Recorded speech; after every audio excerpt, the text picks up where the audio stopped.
How important is it, the people you surround yourself with? I think it's one of the most important things. Why?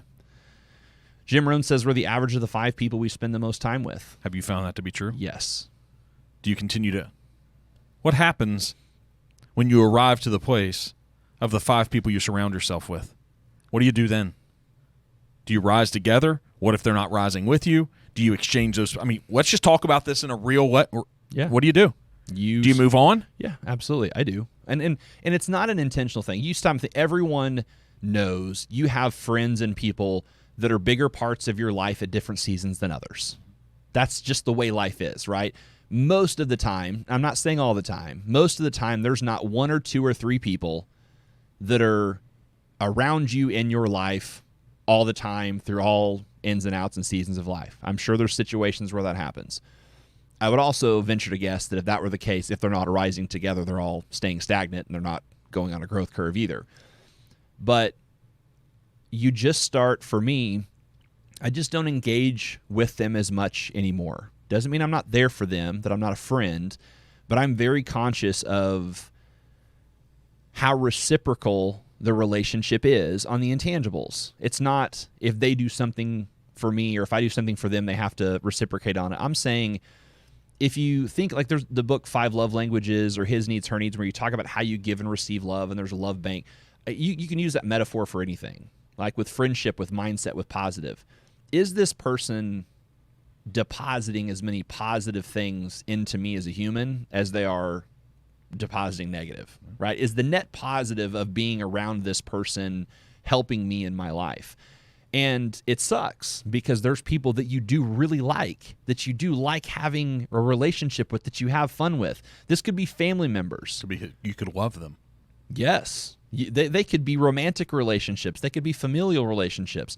And you have to make the conscious decision that they're not going to get enough of my time in comparison to the time I get around people that are helping me get where I want to go. This is one of the most difficult things to do. But it's not just about being around those people. It's because those people have the most impact and influence on your attitude, and your attitude affects what you consume, which affects your mindset. So we come back to mindset every time. It's about the belief. It's about your mindset.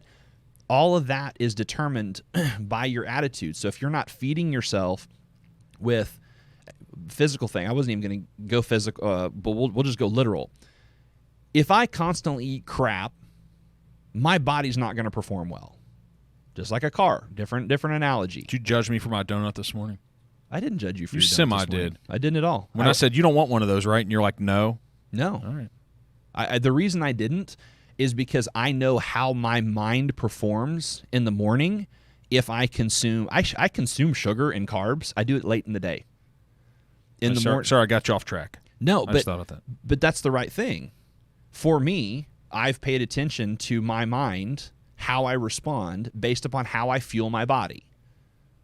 I also perform, and we had this conversation on the way here, what type of input I get mentally, emotionally, is going to determine the output. Garbage in, garbage out, okay? Garbage in, garbage out applies infinitely so with the people that you're around. And if you have that amount of toxicity, garbage, stinking thinking, whatever you want to call it, going into your life, that affects your attitude. Your attitude affects your decisions and mindset, and you have to make a decision about whether or not you're protective of that. I'll share something just really basic that I think we all go through every day. I don't understand algorithms of all the social media platforms. You understand it more. We're going to start elevating our mind as we start trying to put out content to positively affect people and help their lives. But I know how I feel this thing called Facebook, which is Meta.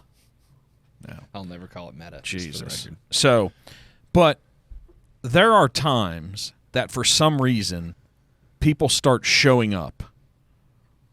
When I open Facebook, they start showing up, and sometimes it's consistent. Like, why is this person showing up? And then I'm like, I'm tired of looking at your shit.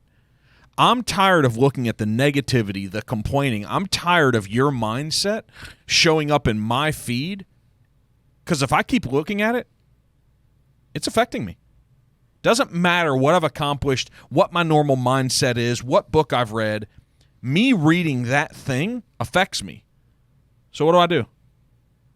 You can either unfriend or you can unfollow. Right. And if you unfollow, they will stop showing up in your feed. Correct. And I have intentionally been doing that more and more. If someone shows up 2 or 3 or 4 times within a period that I remember and connect the dots, I'm like, you ain't getting in my head. Which is the right thing to do. And here's something I would challenge you on. I tell people, and this may or may not be true in this case. Why are they showing up in the feed? If you want to know where you're at mentally, emotionally, whatever, open up Instagram or Facebook or TikTok. See what it's giving you. And scroll through. And here's the thing, though.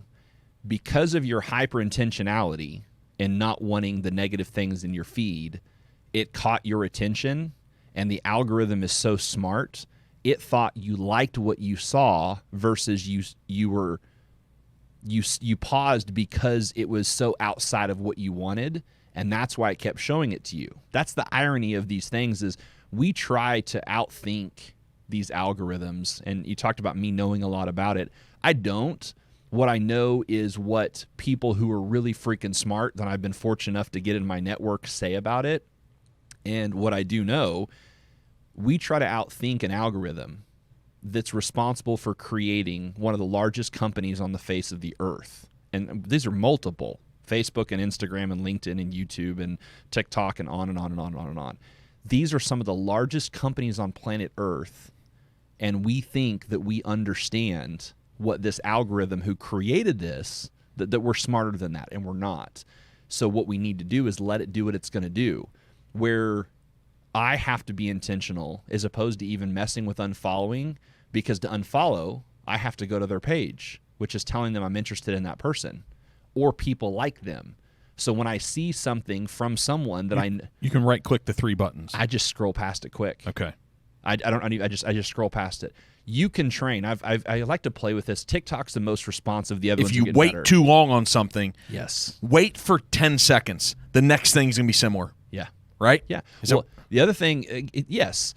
And the other thing is whenever you refresh, what's the first thing it shows you? It's typically one of the things or the accounts that you've engaged most with. I don't know. You need to bring the brilliance to me. I don't know. No. If I refresh. No, I'm saying if you refresh, the first post you see is typically going to be an account that you've engaged most with, not just because you've liked and commented, but because of videos you watch. The second thing will be an ad. They show you the thing that they think you like the most. Draw you in. And then they're going to show you an ad almost every single time. And an ad they think that's going to be relative to you. I don't know. I don't know anything about the ads, so that's very well could be true. But what I do, TikTok's fun to mess with. They call it like you're in dad talk or a subject matter talk, TOK. I'm very much I don't even play golf, but I'm very much in golf talk. It shows me a bunch of golf videos because I like the guys that there's like this group of friends that go out there and they're getting right in the middle of their swings. They say really funny stuff. I think those videos are freaking hilarious. Yeah. And so I end up seeing a ton of golf videos. I see a ton of stand-up comedians. I see a lot of success and mindset. I see a lot of stuff about cars and travel, like guitars is another one. But then I notice if one day I'm like, I'm not interested in watching more guitar solos. Like I'm kind of over it. I won't see it for a while, and then I'm like, wait, I want to see some guitars. And I'll go look at a page, and it'll start showing me. I believe, from my personal experience, TikTok is one of the most sensitive algorithms to our behavior. So when I start seeing stuff that I don't like I personally don't like the Karen videos where like someone's in their car negative as hell. And someone's like screaming at them, and there's this. I don't like them. I scroll right past them as quick as I can, and it'll show me 2 or 3 of them. I scroll as quick as I can. Do you know why I stop sometimes on them? I can't believe that there's that many assholes in the world. Agreed. I'm just like, that person. And then I go to this place of empathy, which that's not my natural place to go. And then I'm like, the life that person is living, the brain that they're waking up to and living and going to bed in, I am so happy. That's not me. Right. But see, take it deeper. A lot of people will ask, even people close to me, why do you think they said that? Why do you think they think that? Why do you think they're like that? And I've gotten to where now I won't answer those questions, and here's why.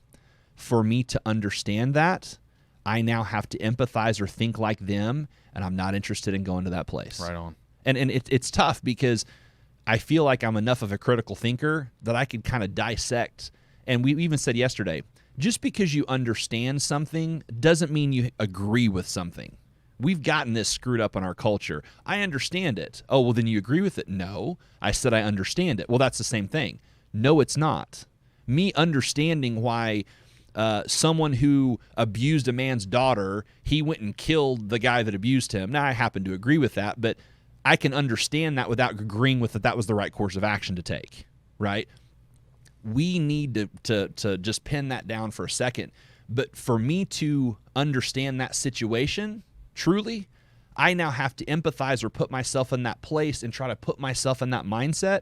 And to do that even for a second, at where I'm trying to go, I don't have room in my subconscious, or I'm not willing to rent the space in my subconscious for trying to imagine what it's like to have that in my life. That's negative. I have 4 daughters. Even just having this conversation, me using this example, this is putting stuff in my mind that I don't want in there, because I now have to think about what happened. What would I do? What would that situation be like? But this situation, I'll be fine. But how many times a day do we do that? How many times a day do we let algorithms show us these things? So how do we show empathy for people we're trying to impact then, when their mindset isn't right? How do we help them grow? Stop operating in memories and history and start operating in vision and dreams and where they're going. To have empathy, say, hey, listen, we've all been through some shit. I understand you have a story. It's different than my story, but here's what I know you can do because of that story. You can still have empathy for someone not being where they want to be, because your history shouldn't take you to a negative place, because you know how to overcome that, right? It's about a choice. We go back to choice. That's right. I've already made the choice that history, my stuff's not going to affect me. So how do we help them get to a place where they can start to make better choices and know they have that choice? It's different for everybody. Yeah. I don't know that there's a blanket answer. Okay.